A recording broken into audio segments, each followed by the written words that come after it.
Welcome,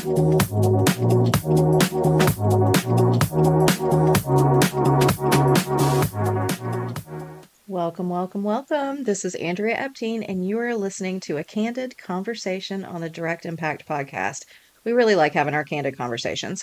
I think it's just like, I don't know, it's just a little bit more delicious and juicy and vulnerable and honest and just casual, not so clinical in nature. And so today, the topic is called How to Eat an Elephant. And I don't know if you have ever heard that term, but the answer to how do you eat an elephant is one bite at a time.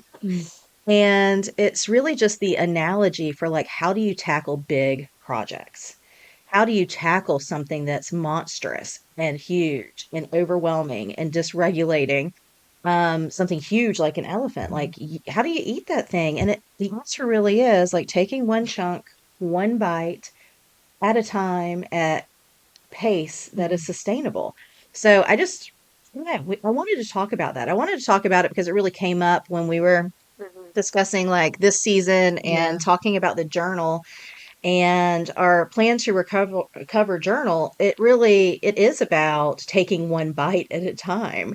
It's about making it easy, making it sustainable, automating long-term healthy habits, and doing so when it feels dysregulating and monumental and monstrous. So it's like, I don't know, it just kind of made sense. Yeah. So I was just going to ask Mary, like, okay, in your life, how do you eat an elephant? Yeah. So in the elephant terms, I guess like looking at projects and Uh-huh. stuff, my mind kind of goes big picture than small. So looking at the elephant as Mm-hmm. a whole and then figuring, okay, where do I feel like this is where I should start. And then recognizing, oh, I should have started back like somewhere else in the Mm-hmm. project or in the process. I think I kind of get into my head like a lot, like I guess stress or anxiety or whatever it is. Like I have to get it done, XYZ. Like I go full throttle sometimes. Mm-hmm. And that doesn't really help for longevity or sustainability Right. because then, you know, I burn out. I think other people burn out too because we have to get it done now or else we can't move on to the next thing. I think that's where my line of thinking goes. But there's some moments where I have to just kind of stop myself and be like, slow it down, focus on this one task in front of Mhm. you. Then you can move on to the other thing that's plaguing your mind right Yeah. now, you know? Yeah. And I think that, I mean, from a neurodivergent Hmm. perspective in my brain, and y'all know I'm ADHD, it really is about managing that nervous system Hmm. and keeping it calm and keeping it regulated. And it is a farce, it is a lie, but it is that Yeah. belief, that very deep belief that if I can get this done, I'll feel better. Hmm. It's not true. As soon as you're done, you're already off to the next thing. And sometimes even before you're done, you're off to the Hmm. next thing. So when is the rest? Right. When is the break? When is the celebration? Hmm. And people with ADHD like really struggle Yeah. with that. And so I think this helps, tame that, Hmm. if you will, because most things are going to be there tomorrow. Yeah. Most things can be tackled systematically Hmm. without overwhelm. Hmm. So, like, what systems do you have in place that help? I think for me, what helps is like scheduling and kind of planning out what I would like to do, or at least hope. I'm going to say hope to do Mhm, because mhm, things don't go as we plan, as we all know. So we got to give ourselves a little grace in that. mhm. You know, so like the thing I was going to come at, you know, in 2024, still working on it, is like a chore chart. You know, I know it's like for little kids, but I feel like as adults, we should be able to do that, Snap you time, know? all the things that little Right, kids get, we should exactly. get. Yeah. But I think it also like fulfills that Time child, out. right? Feels that like childlike need too, because I was like, oh, we're gonna get like stickers, make it fun, because that's what my brain likes is like reward and dopamine. So I was like, Yeah. you work with it, you Good. know, to set up like a chart of like, okay, today we're gonna focus on this one thing. And it helps me a little bit, like especially like with work and the big projects that we take on or just catching up on stuff. I'm like, okay, this is your one main focus Mhm, whether you start it at 2 o'clock or 8 o'clock, as long as you started it and did something, mhm, we're going to take it mhm. instead of kind of like the shaming thing that I know I get caught up in that it's like, well, you should have done it better. You should have done da da da. It's like, no, just take it as a win that you did it. You started it, you know? Yeah. Yeah. So calendars scheduling is definitely one of my big Yeah. workarounds. Like it is a must-have. It really helps structure my Mhm. life. I don't feel controlled by it. I don't feel manipulated by it, Yeah. but it definitely is my friend Mhm. and it helps me structure my day. I don't know what I would do, not only without the calendar, Mhm. but the reminders that a digital calendar Mhm. allows for. So it's like, reminder, this is coming up in 15 minutes. It's time to shift your Yeah. focus because it takes about 15 minutes to effectively shift the focus. Mhm. But going back to the one bite at a time, I really do like using the calendar to have allotted focused time Mhm. to achieve long-term goals. So I might have focused time towards a specific, you know, I don't know, outcome Mhm. or process like 3 times a week. So I know that throughout the week, I am devoting 6 solid focused hours to a project, Mhm. Mhm. okay? Yeah. Or to a healthy habit or an Right. automation or to Mhm. self-care or to, work. But that to me is huge because you know that you're taking these bites and you can look back and see Mhm. that that time was good, it was intentional, Mhm. it was focused, and it's going to reach those long-term goals if Yeah. you stay with it. But it's not like, I need to do this by this exact date Mhm. because that causes anxiety and it kills your creativity. Yeah.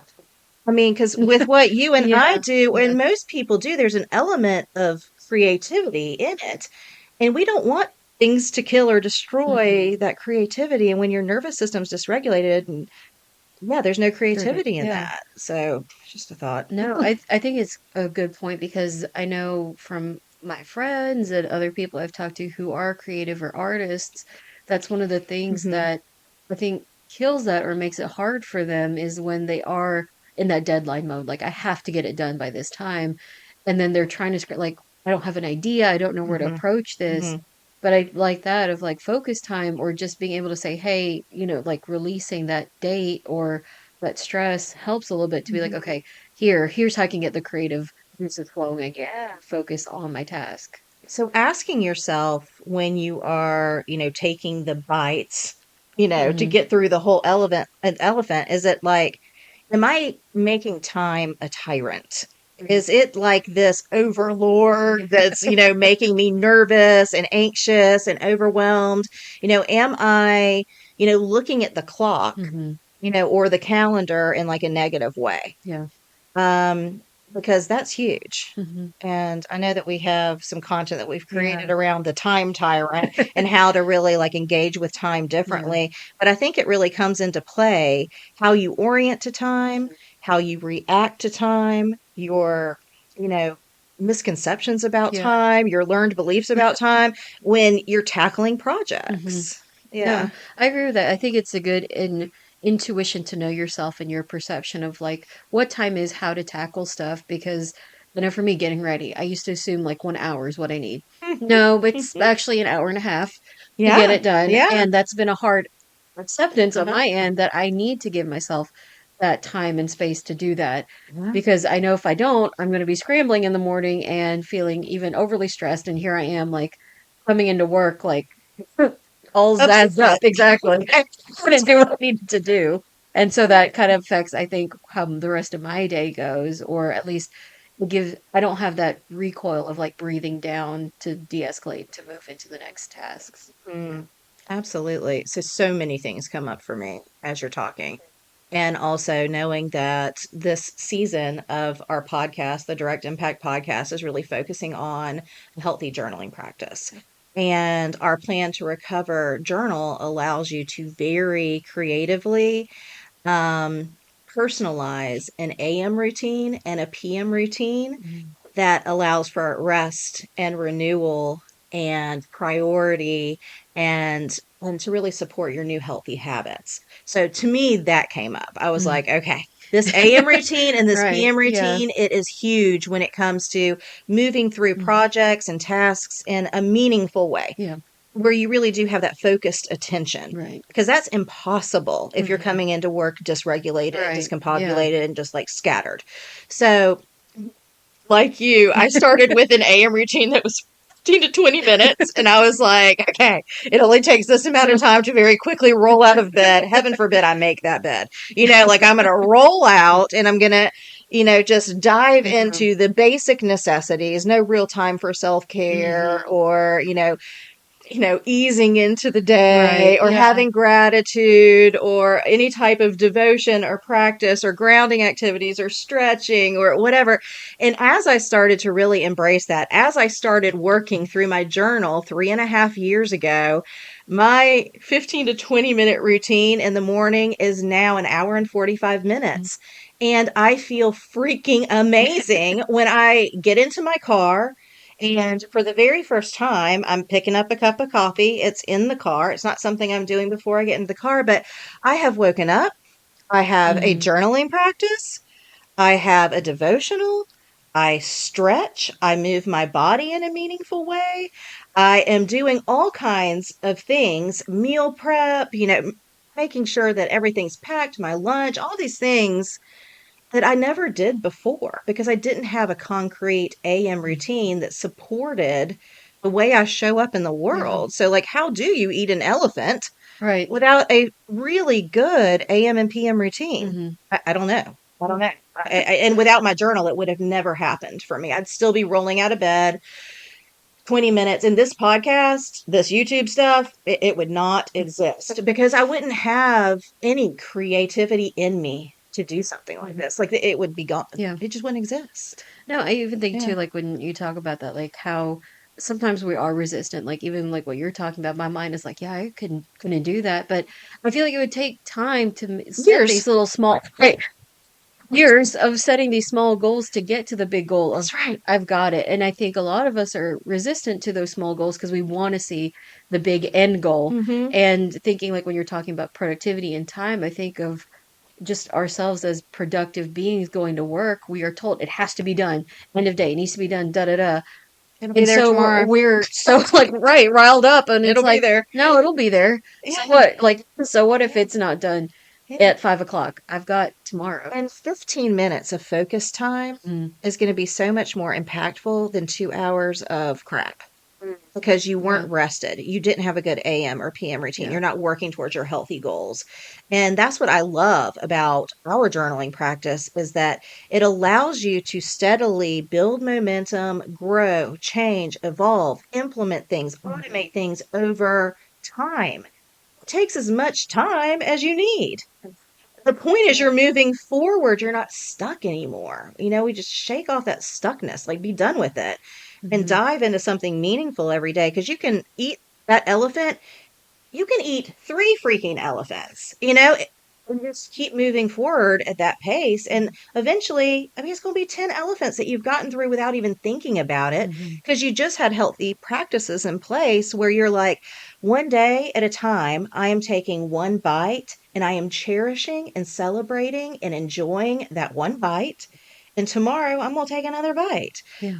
There's No. no other way to do it, Yeah. in my opinion. I agree with that, especially the part we're cherishing. I think that's the Mhm. part we leave out when it comes to accomplishing the smaller things or Yeah. eating, like you said, that one little bite. Mhm. Because for some of us, that one little bite could have been so difficult to get there. Mhm. So why not embrace it and be like, I did it. It's Yeah. a win. Let me soak in the good stuff that I'm doing for myself. Yeah. And that's why in our daily prompts for our journaling Hmm. practice, we talk about the daily win. In our Yeah. journal, we call it the victory. What was the victory today? Okay. Hmm. We want to look at struggles because we want to know we're moving in the right direction. If we don't identify struggles, we're stuck.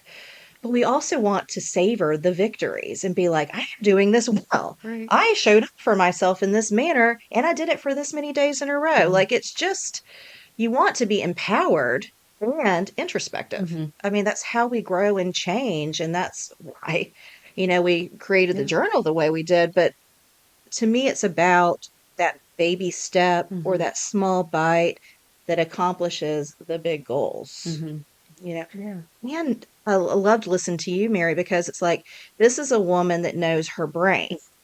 And I think it's I important to try. know your brain, Yeah. right? Like Hmm. no matter like where you are as far as like Hmm. implementation, you have to first know your brain, know your personality, know your likes and your dislikes, know who you are as an individual so that, the bite that you take can be cherished. It can be delicious. It Hmm. can be, juicy, and you can get everything out of it, like all that nourishment and everything that you want to take away from it. But it starts with really like Yeah. knowing yourself. Hmm. Yeah. No, like I said, I totally agree with that because that's something like my practice just working with, especially my neurodivergent clients, or they don't even have to be like I go to like that societal aspect of productivity. It's knowing ourselves and accepting where we're at. I think Hmm. that's the big first step that we sometimes again struggle with, not just setting small goals, but being okay with that. Like, here I Hmm. am, this is what I'm working with. Okay, great. Now let's make goals that work with ourselves and where we're at, and then Hmm. adjust as needed. It's a hard shift. Like I said myself, it's hard. But it's not impossible. I think that's the big thing is like, let's celebrate those victories, take in the struggles to see what we can learn from, Yeah. and then move from there. Because one bite at a time, nothing's impossible. Right. Absolutely nothing is impossible. Like all of your goals, all of those desires, those outcomes can be had. Hmm. Therefore the taking, basically. Yeah. I mean, Yeah. so yeah, so thanks so much. And if you are ready, you know, willing and just want to dive into a healthier lifestyle and have that opportunity to really come back to yourself one day at a time, we really do ask that you go to Amazon and search Andrea Epting or the Plan to Recover mini journal and get started today or, as soon as possible. All right. Thanks so much. Thanks. Thanks, Mary.